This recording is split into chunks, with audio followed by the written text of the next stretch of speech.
Então, falar hoje sobre a toxicologia ambiental. Então, iniciando aí,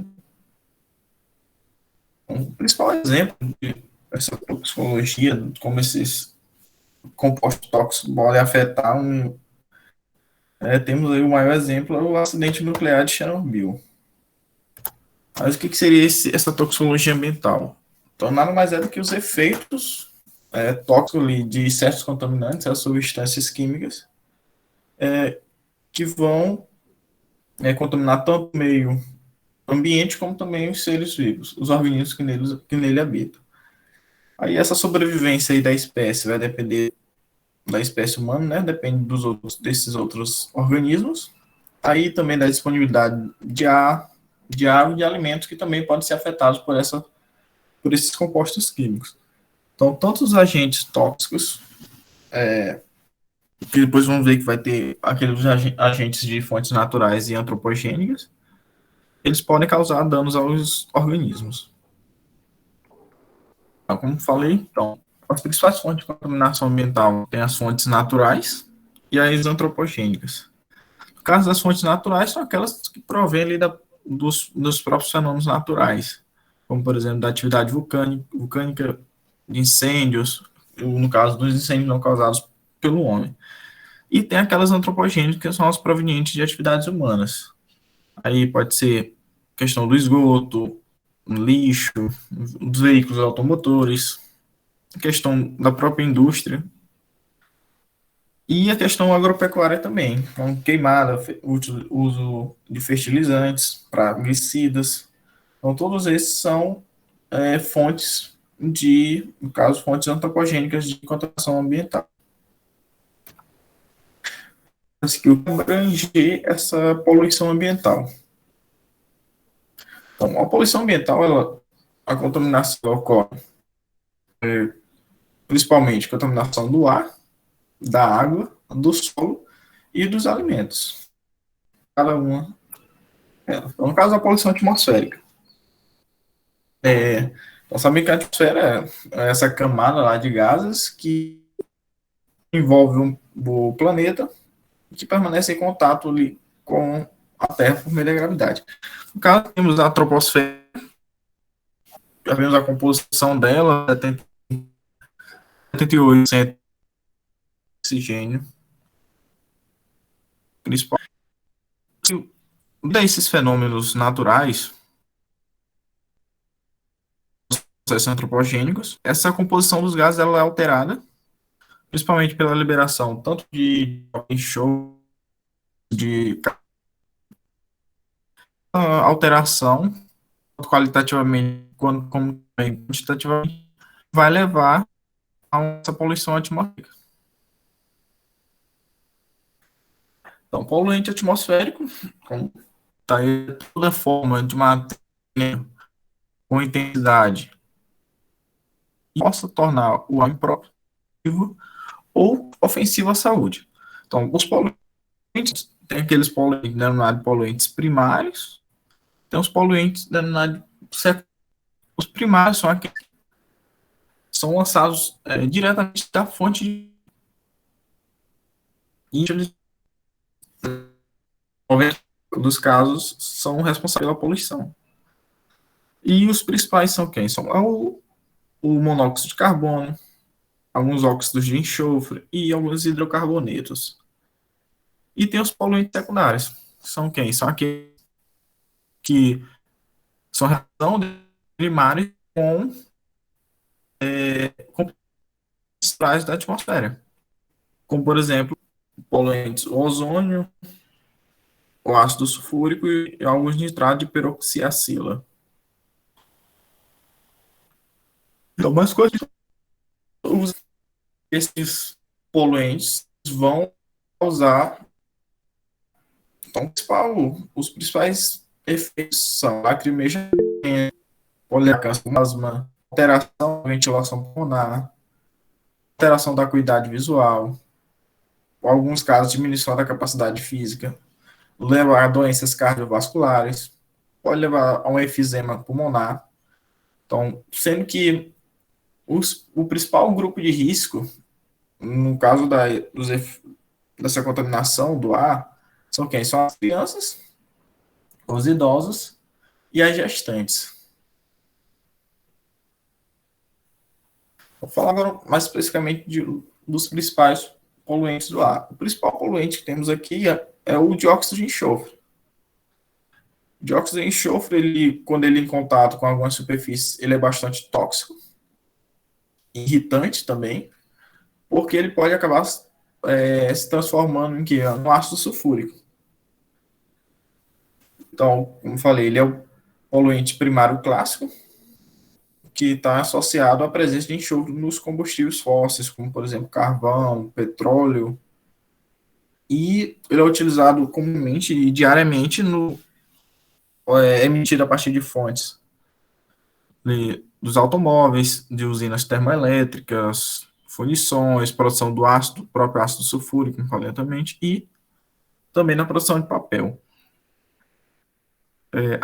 Quais são as principais fontes de dióxido de carbono? As principais são erupções vulcânicas e um processo de oxidação de gases que contêm o enxofre.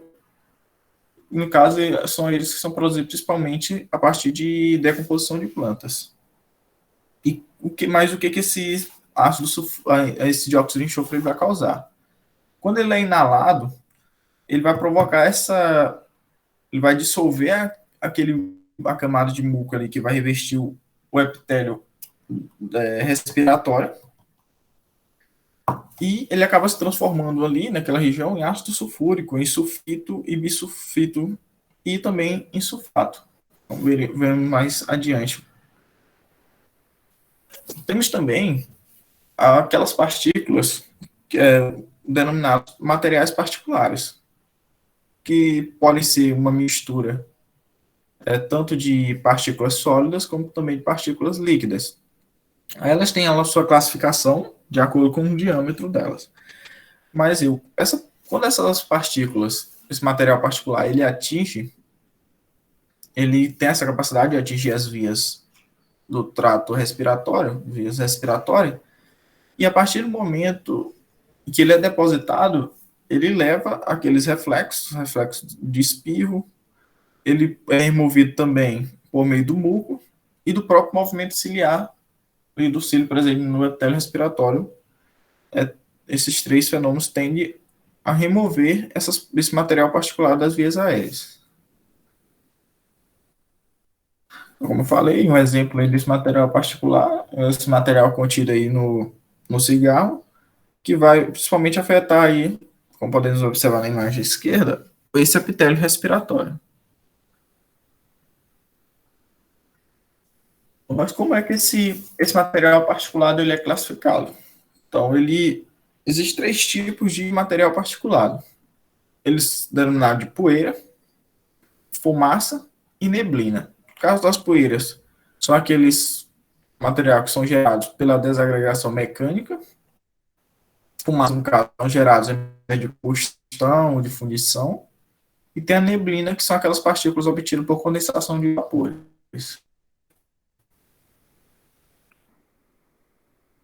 Outro poluente atmosférico é o monóxido de carbono. O monóxido de carbono, como sabemos, ele provoca asfixia, principalmente a formação da carbono, que impede o transporte do oxigênio. Então, suas principais fontes de veículos são fontes automotoras, sistema de aquecimento, usinas termoelétricas e o próprio carvão.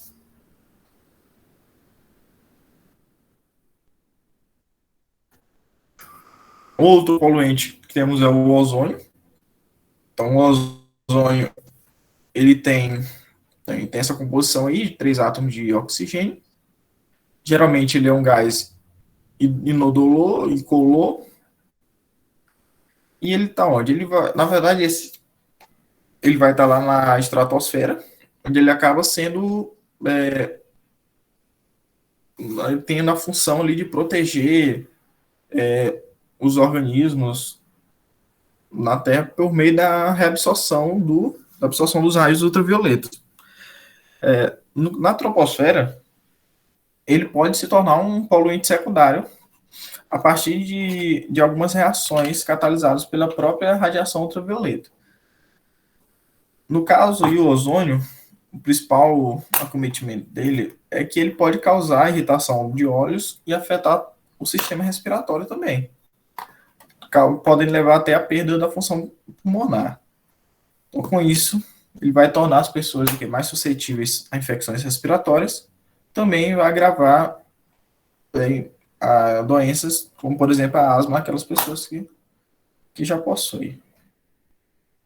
Vou falar agora dos fenômenos atmosféricos, mais especificamente da poluição do ar. Alguns fenômenos atmosféricos. O primeiro fenômeno que temos é o fenômeno da chuva ácida. Que vai ocorrer? Com a queima ali de carvão, de certos combustíveis fósseis, vai haver a liberação do dióxido de enxofre. O dióxido de enxofre vai reagir com a água ali, com o vapor d'água, por exemplo, na atmosfera, e forma o ácido sulfúrico. Quando ele forma esse ácido sulfúrico, esse processo vai originar a chuva ácida. Então, quando a água da chuva ela cai na superfície, ela vai alterar essa composição química do solo, e quando ela atinge ali as cadeias alimentares, ela, por exemplo, destrói florestas e lavouras, ataca estruturas metálicas, monumentos e edificações.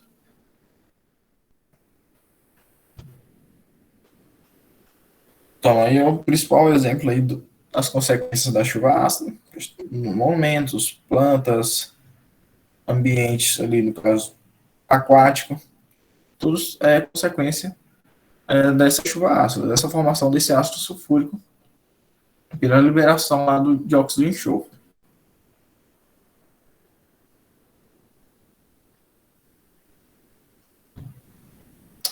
Então, outro fenômeno que temos é o fenômeno da inversão térmica.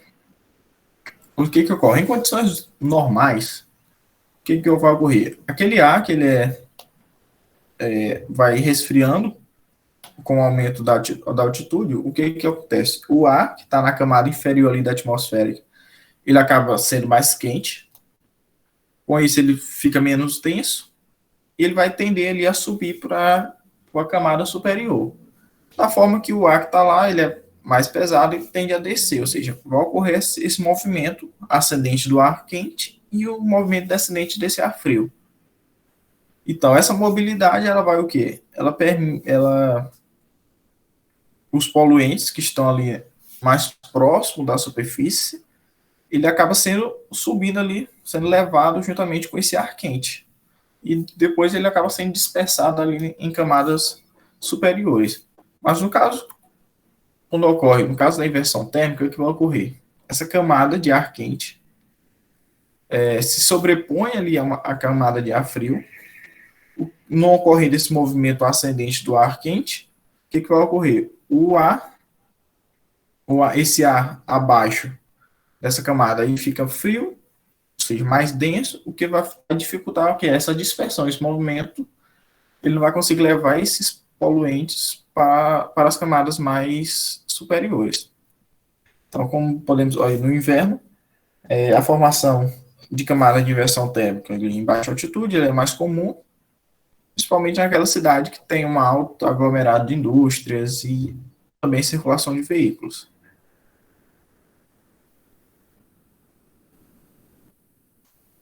Smog.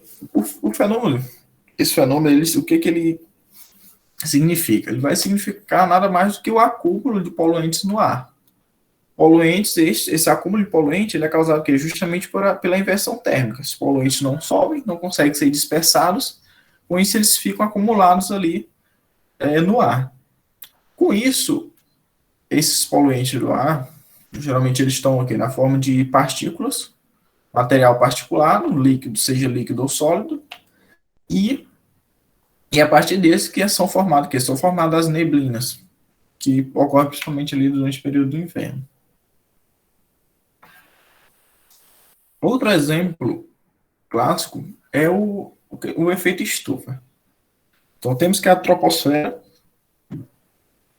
ela permite ali a passagem desses raios solares, Só que ela impede o quê? Impede a saída do, da radiação refletida. Ou seja, ela conserva aquela energia recebida, ela não permite saída.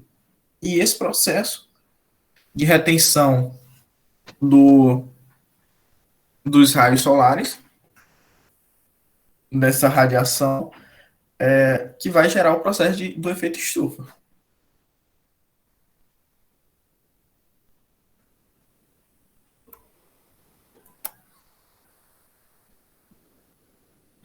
Então, mais um pouco sobre o efeito estufa. Então, a concentração de vapor de água, gases, como, por exemplo, essa concentração lá junta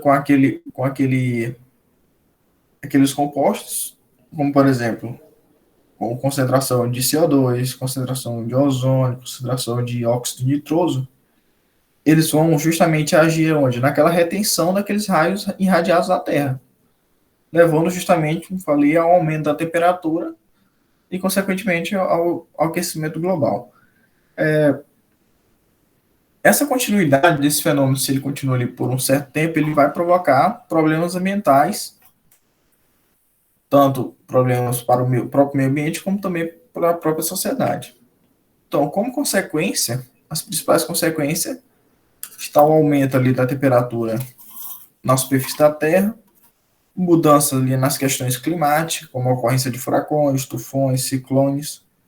Por quê? Porque esse aumento da temperatura ele leva a uma maior evaporação das águas dos oceanos, que vai potencializar todos esses fenômenos que eu citei. Aí a imagem desses fenômenos, vulcões, ao levar esse aumento da temperatura, leva a mais queimadas, leva também questão da diminuição das geleiras. Agora falando dos contaminantes do ar, agora falar dos contaminantes da água e do solo. Então, diferentes atividades químicas que levam à liberação de substâncias que podem ser tóxicas para o próprio meio ambiente. Por exemplo, degradação de rocha, atividade vulcânica, incêndios florestais, além de que atividades de mineração, de fundição de esgoto são algumas das principais que levam a liberação de substâncias que são nocivas para o meio.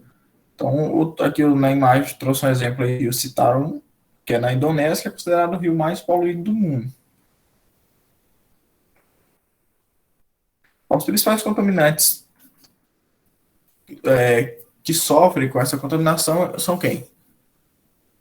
É a própria água, que é utilizada para o consumo, são os peixes, o solo, o próprio ecossistema aquático em geral. Então, entre os principais poluentes na água, primeiro temos aqui o trialometanos. Os trialometanos, como é que eles vão ser liberados? Quando ocorre o tratamento lá da água, é realizado a adição do cloro. E o cloro, esse processo, essa cloração, ela nada mais é do que um processo de desinfecção. Esse cloro ele vai acabar reagindo ali com a matéria orgânica que está presente na água, formando subprodutos. E um desses subprodutos formados são os trialometanos. Então, esses trialometanos que são encontrados na água ali, que sofreu esse processo de cloração, como principais temos trialometanos e também pode termos encontrado, oriundo desse processo, os bromidiclorometano. No caso, ambos, eles são frequentemente encontrados e, quando se fala em trialometano, geralmente menciona esses quatro compostos, esses dois compostos principais. Então, como é que ocorre essa ingestão de trialometano? Essa exposição aos trialometanos, ela pode ocorrer tanto pela digestão, como pela própria água do banho, a lavagem de roupas, são formas de exposição a esses trialometanos. E observar que esses trialometanos eles têm uma rápida absorção gastrointestinal e a partir daí eles são distribuídos para os tecidos. E quais são os efeitos desses trialometanos? Eles têm os principais efeitos, são efeitos nefrotóxicos, hepatotóxicos, efeitos mutagênicos e o próprio efeito cancerígeno, também derivado dessa exposição aos trialometanos. Quais são agora falar dos fluoretos. Os fluoretos, a principal fonte deles é de lava de vulcão, poeira, pode ser poeira derivada da própria queima do carvão, atividade industrial ou até mesmo da produção de fertilizantes. E como é que ocorre, quais são as vias de administração dos fluoretos? Pode ser administrado via digestiva, via respiratória mesmo, via térmica. E quando ele entra em contato por qualquer uma dessas vias, ocorre o quê? Pode ocorrer a deposição em ossos, mas também eles são eliminados tanto pelas fezes, pela urina, pelo suor e até mesmo pela saliva. Então, esses aspectos tóxicos, como falei, pode ocorrer deposição óssea, que é a chamada fluorose óssea, vai ocorrer mudança ali na histologia, vai aumentar a densidade óssea, a própria forma do osso pode ser alterada, e também esses fluoretos, eles podem estar relacionados com alteração na coloração ali do esmalte do dente, pode provocar uma própria hipoplasia ali do esmalte e da dentina.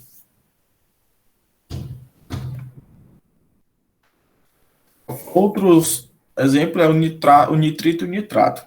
São utilizados como fertilizantes, sofrem processo de decomposição, ambos aí originam amônia. Aí a amônia, que vai sofrer esse processo de oxidação, dando origem a esses nitratos e nitrito. E esses nitratos, eles vão ser absorvidos tanto no caso do nitrato, vai ser absorvido tanto por plantas, ali durante o seu crescimento, e também ele vai ser utilizado ali na síntese de alguns compostos orgânicos nitrogenados. E quais são os efeitos desse nitrato? O nitrato, quando algum contato que se tem com uma planta que possui esse nitrato, tanto pela alimentação ou por outra forma de contato, desde que seja ingerido, o que vai ocorrer? Quando esse nitrato ele vai sofrer processo de redução e vai se transformar em nitrito lá onde? No estômago. E depois ele vai sofrer processo de oxidação que vai afetar diretamente a hemoglobina, formando o quê? Formando a meta-hemoglobina. Com isso, ela também vai conseguir realizar ali sua função de transporte de oxigênio, e esses nitrato e nitrito estão relacionados aqui diretamente, devido a essa formação da meta-hemoglobina, relacionado diretamente com a síndrome do bebê azul, ou seja, bebês cianóticos.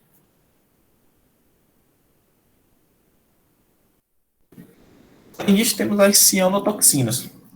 Cianotoxinas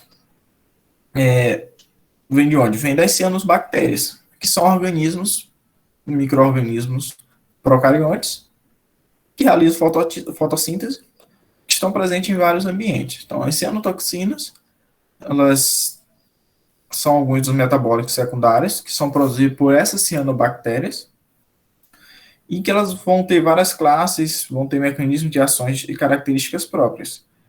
E vão levar aqui consequências. Então, as principais consequências desse contato com essas cianotoxinas são consequências hepatotóxicas, consequências neurotóxicas, citotóxicas e dermatotóxicas. Então, para finalizar, essa frase aí da Raquel Carson, então vamos conviver tão intimamente com esses produtos químicos, comendo-os, bebendo-os e levando-os à nossa medula óssea, é melhor conhecermos algo sobre sua natureza e seu poder. Então era isso.